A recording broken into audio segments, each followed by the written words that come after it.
Universitas Negeri Semarang dengan NIM 24010503334.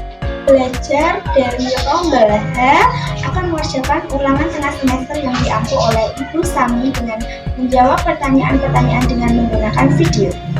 Selamat menyaksikan. Baik, yang pertama yaitu saya menjawab pertanyaan nomor 1. Pentingnya bimbingan dan konseling di ranah sekolah, khususnya yaitu sekolah dasar. Nah, menurut saya setelah saya mengikuti pembelajaran tentang bimbingan dan konseling di setengah semester ini, saya mulai menyadari pentingnya hal tersebut perlu dimasukkan ke ranah sekolah dasar. Mengapa? Karena di ranah sekolah dasar itu memiliki siswa yang beraneka ragam. Misalnya ada siswa yang malas, siswa yang rajin, siswa yang pintar, dan siswa yang kurang pintar. Nah, disinilah peran layanan bimbingan dan konseling untuk mengatasinya. Misalnya jika ada siswa yang terlambat ke sekolah, nanti pihak sekolah bisa memanfaatkan ini layanan bimbingan dan konseling untuk mengatasinya dengan memotivasi atau memberikan semangat, memberikan solusi gimana cara memanage waktu agar tidak terlambat lagi, karena tidak semua latar belakang dari siswa tersebut, misalnya keluarga atau ibu bapaknya itu peduli agar bagaimana sih biar anak saya itu tidak terlambat lagi, atau kalau tidak bagaimana sih agar anak saya mengerjakan tugas tepat waktu, mendengarkan pembelajaran di kelas dan sebagainya. Nah, selanjutnya yaitu ada pengertian bimbingan dan konseling serta perbedaannya. Nah, bimbingan dan konseling sendiri ini merupakan sesuatu yang terikat, sama namun berbeda. Misalnya seperti ini, bimbingan itu sebuah proses pencegahan untuk hal-hal yang negatif. Nah, tapi bimbingan ini sendiri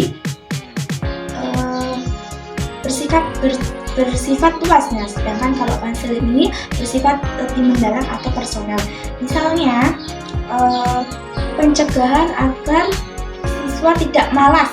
Nah, itu nanti dari pihak sekolah bisa melakukan pencegahan bareng-bareng oleh seluruh siswa, misalnya dengan sosialisasi, cara agar tidak malas dan sebagainya. Nah, konseling ini jika terdapat siswa yang sudah mengikuti sosialisasi namun dia tetap malas. Nah, inilah peran konseling di sini, karena personal, nanti dipanggil, ditanya bagaimana kok udah dikasih tahu ini kok tapi masih malas. Nah, seperti itu, ini namanya konseling. Jadi sama-sama merujuk untuk pencegahan, namun kalau bimbingan sifatnya luas dan konseling ini mendalam seperti personal, seperti itu. Nah, selanjutnya ada tujuan BK. Nah, tujuan BK ini untuk membantu peserta didik untuk berkembang secara mandiri, bertanggung jawab, dan menyesuaikan diri dengan lingkungannya.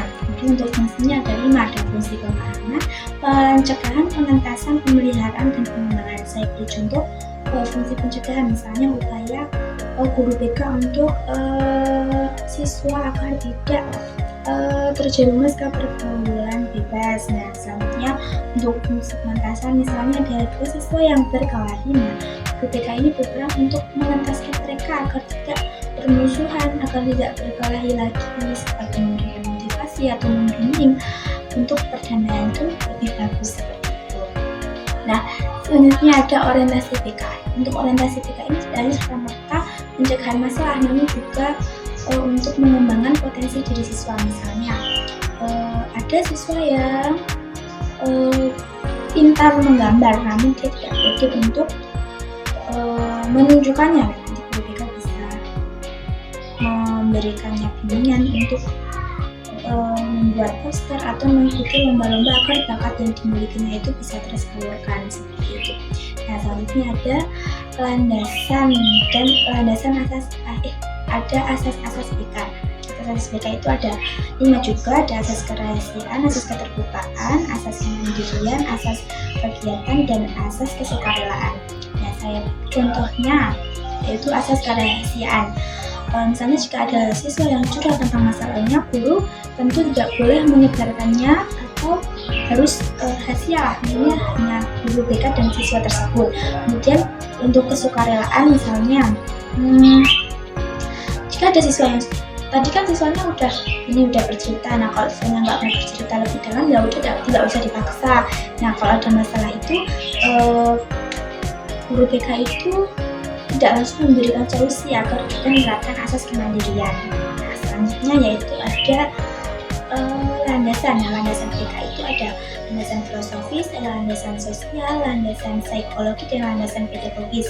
Nah, untuk kedudukan PK di pendidikan ini sama halnya dengan pembelajaran lainnya, karena PK sendiri ini menunjang untuk mencapai keberhasilan tujuan dalam pendidikan. Nah, untuk PK sendiri ini memiliki 4 aspek utama, yaitu aspek pribadi, aspek sosial, aspek belajar, dan aspek karir. Nah, untuk aspek pribadi ini seperti guru membimbing masalah personal siswa, kemudian aspek belajar yaitu guru membantu memanage untuk pembelajaran siswa, kemudian untuk aspek karir guru mengarahkan cita-cita siswa sesuai bakat dan minatnya. Selanjutnya ada keunikan tugas guru kelas dan guru BK yang saling berkaitan. Nah, guru kelas tentu berperan untuk dalam hal kegiatan pembelajaran, sedangkan guru BK adalah untuk melayani bimbingan konseling untuk siswa. Nah, tapi mereka itu bisa bekerjasama.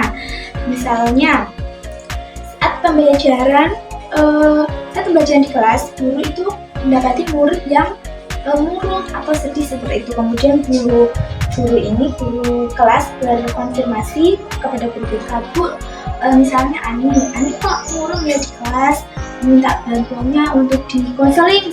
Nanti guru BK bisa memanggil Ani ke ruangan BK kemudian dikonseling. Nah, misalnya nanti karena Ani itu minder, nah nanti guru BK bisa ngomong nih sama guru kelas, Bu, ternyata Ani itu sedih dan murung di kelas itu karena minder dengan teman-temannya sudah bisa mencapai tujuannya, tapi Ani masih tertinggal seperti itu. Nah, nanti guru kelas bisa mempertimbangkan perilaku yang seperti apa sih yang seharusnya kalau Ani itu minder di kelas dan sedih dan sebagainya seperti itu. Nah, untuk karakter yang harus dimiliki oleh guru kelas dan guru BK di abad 21 ini yaitu profesional, seperti berpikir kritis, kreatif, empati, dan mampu berkomunikasi dengan semua orang. Misalnya, kalau ada siswa yang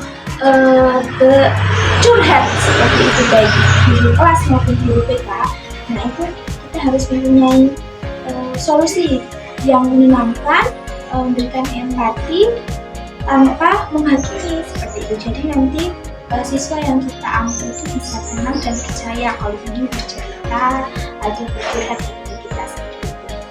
Selanjutnya saya akan menjawab pertanyaan nomor 2, yaitu pentingnya kita untuk walaupun saya pribadi bukan calon guru BK namun calon guru kelas, tapi saya akan tetap mempelajari pentingnya fungsi, orientasi, dan asas-asas pada BK, karena tentunya tidak semua di sekolah dasar nanti itu ada guru BK, dan kita sebagai guru kelas tentunya akan berperan ganda sebagai guru kelas dan guru BK. Oleh karena itu tentunya saya untuk mempelajari hal tersebut. Nah, cara mengimplementasikannya di kehidupan nyata besok di SD yaitu saya mulai dari fungsi. Nah, fungsi saya beri contoh fungsi pemahaman. Dan nanti misalnya studi kasusnya yaitu ada seorang yang tertinggal atau takut, bahkan tidak bisa, mereka itu tidak bisa karena takut dan enggan belajar, lah malas seperti itu. Nah, nanti saya bisa memotivasi atau memberikan pembelajaran khusus atau nanti mengelompokkan. Nah, nanti saya juga membekali agar siswa-siswa yang teman-temannya itu tidak mengucilkan dia karena dia masih dalam proses pengawasan bimbingan untuk tidak takut dengan matematika seperti itu. Kemudian untuk orientasi nanti saya tidak hanya melihat kekurangannya, namun juga potensinya, karena setiap siswa pasti mempunyai kelebihan dan kekurangan masing-masing. Contohnya ada siswa yang sangat unggul pada belajar namun tidak bisa, kurang dalam menggambar, atau yang sangat pandai menggambar tapi kurang dalam pelajaran. Nanti dalam pembelajaran tugas misalnya tugas PKN pengertian Pancasila seperti itu, nanti yang dominan dalam ini kognitifnya nanti bisa dengan metode hafalan, dan yang dominan pada ini potensi menggambar nanti bisa membuat poster dan sebagainya. Dan seperti itu kan ini orang yang nggak pintar itu tidak minder, justru malah merasa bahwa dibutuhkan seperti itu kabarnya. Kemudian untuk asas-asas, saya beri contoh asas kesukarelaan dan asas kerahasiaan. Misalnya nanti kalau ada siswa yang cerita, itu harus menjaga rahasianya, tidak boleh menyebarluaskan tentang masalah keluarga atau masalah pribadi siswa tersebut, dan juga tidak serta-merta langsung memberikan solusi seperti yang saya jelaskan tadi di bagian asas. Itu sudah mencerminkan contoh kasus nyatanya seperti itu.